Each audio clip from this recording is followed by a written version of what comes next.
prinašamo dan. Pesmica naša srca oglaša, Božja ljubezen prenaj iz nas.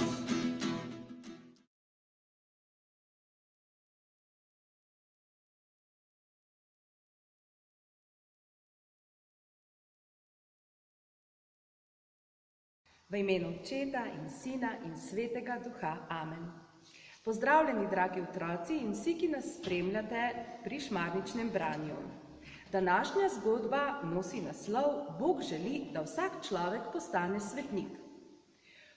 Včeraj smo slišali v zgodbi, kako so Manca, Peter in Tamara razmišljali o tem, ali so svetniki nadljudje, ali so čisto navadni ljudje. Prepričani so namreč, da svetnik ne more biti vsak, da mora biti popoln, ne sme nikoli grešiti. Vendar jim je Serafinček prijazno povedal, da so živeli tudi svetniki, ki so imeli različne napake, kot jih ima vsak človek.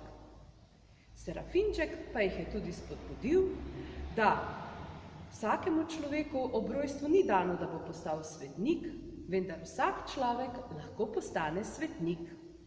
No pa prisluhnimo današnji zgodbi, kaj pravi. Postati svetnik je vseeno težko, je dejal Peter.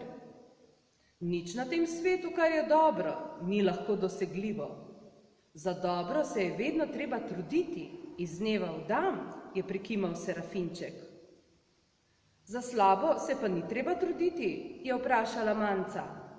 Ne, za slabo se ni treba truditi, je odkimal Serafínček.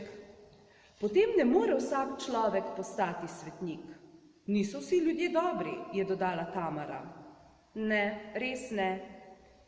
Niso vsi ljudje dobri, vendar hkrati so vsi ljudje dobri, kajti Bog je ljubezen, Bog je dobrota.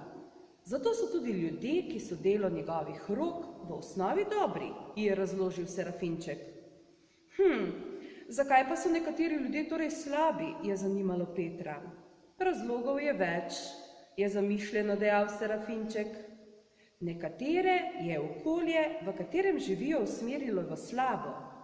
Drugi so se tako odločili, da bi lažje in hitreje prišli do denarja. Kolikor je ljudi, toliko je lahko razlogov. Pa lahko slab človek postane svetnik, je zanimalo Petra. Seveda, tudi slab človek lahko postane svetnik, je pokimal Serafínček, če se spreobrne in obžaluje, kar je storil slabega. In se trudi postati dober človek. Lahko postane svetnik. Bog namreč ne želi, da bi se ljudje pogubili, temveč da bi se vsi zveličali in prišli k njemu v nebesa. Toda je razmišljala Manca, Bog ima vendar raje dobre ljudi, bolj kot slabe? Ne, je odkimal Serafínček. Bog ima vse ljudi neskončno rad. Nobenen človek ne more trditi, da ima Bog raje njega kot druge. Vsi ljudje tega sveta ste ljubljeni Božji otroci. To se tako lepo sliši, je vzdihnila Tamara. No, saj vam nisem povedal nič novega, je rekel Serafínček.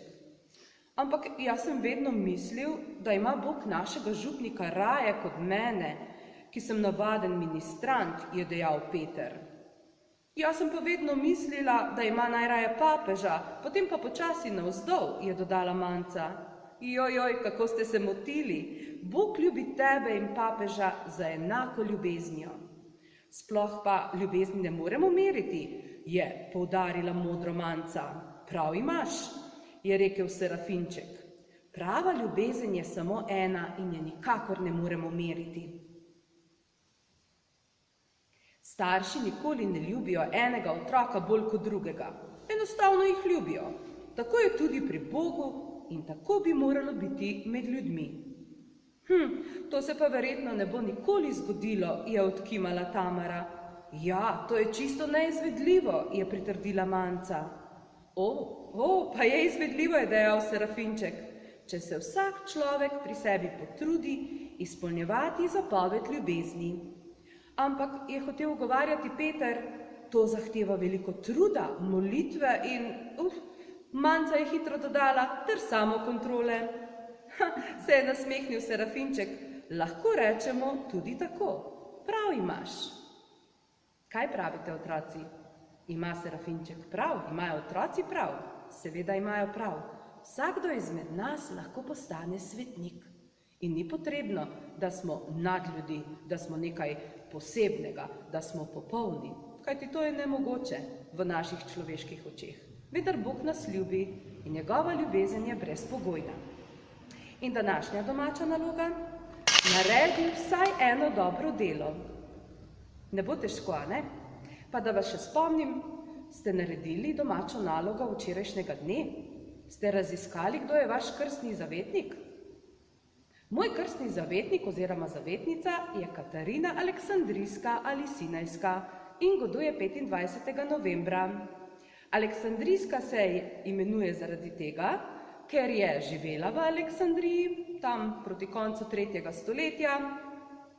Sinajska pa sem prebrala na spletu, da se imenuje zaradi tega, ker so jo, ko je umrla je seveda mučeniške smrti, so jo angeli ponesli na goro Sinaj.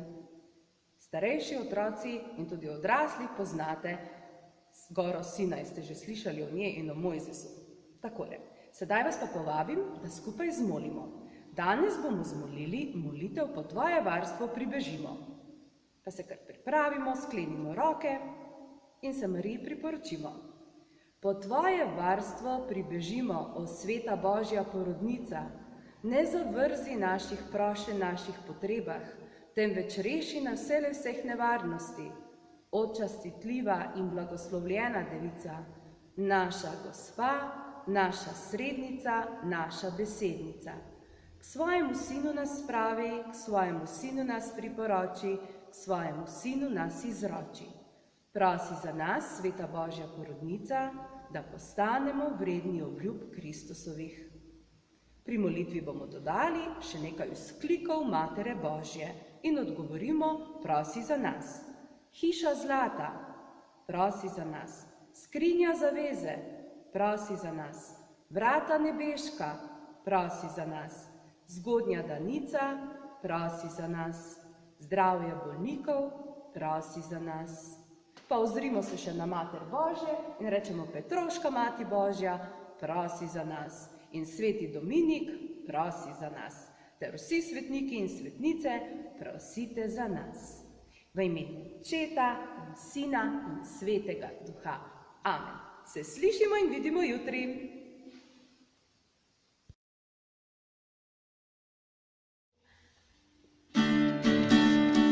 Na poti skozi življenje ti nisi nikoli sam.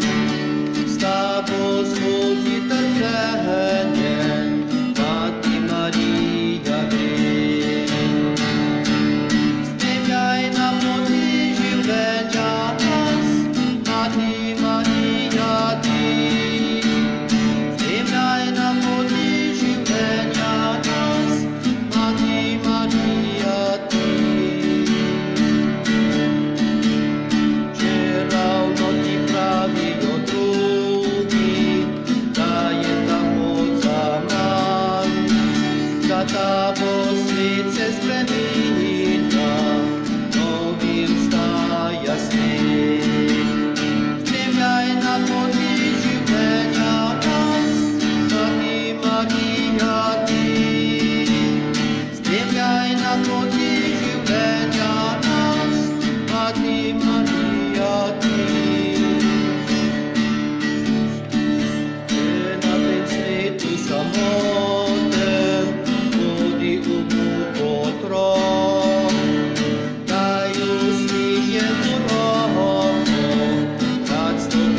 dragi.